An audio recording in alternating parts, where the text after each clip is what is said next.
Adjustments to your pension after retirement.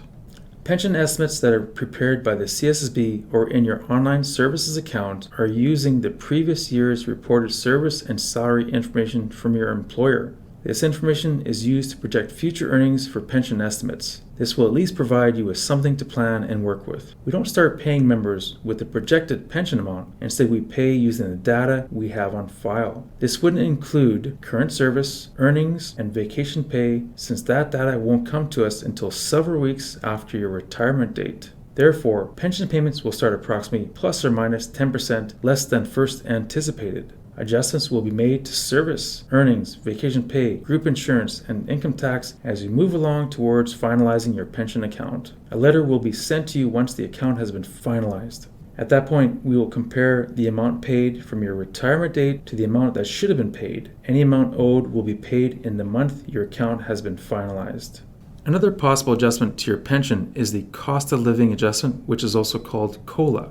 It's used to reduce the effects of inflation, and what's nice about COLA provisions, the value continues to your surviving spouse or common law partner upon your passing. The annual increase can be up to 2/3 of the increase in Consumer Price Index for Canada. Your first COLA is paid in the 13th month following your retirement, and then every July thereafter. A portion of employee contributions go into a separate COLA account, and COLAs are basically granted to the extent that the separate account can fund them. Future COLAs are not guaranteed. If you wanted more information and are interested in seeing a historical list of past COLA increases, you can visit our website.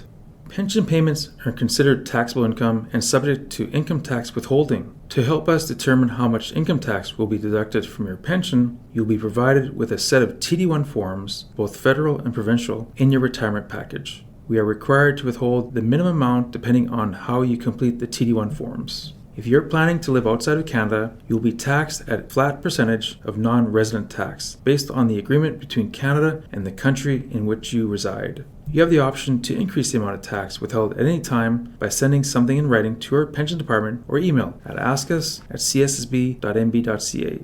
We will provide a T4A at the end of the year to complete your income tax return.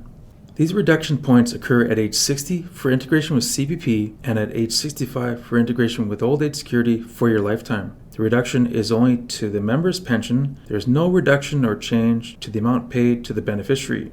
You must apply to receive your CPP and OAS in order to keep the monthly income consistent. In theory, you would start collecting your CPP at age 60, which would bring your overall income back up to roughly what it was. In addition, you would start receiving your OAS at age 65 to bring your income back to what you have been receiving overall. The difference is that the income is coming from different sources. Reductions occur regardless of how much you actually receive from Service Canada and when they are actually paid.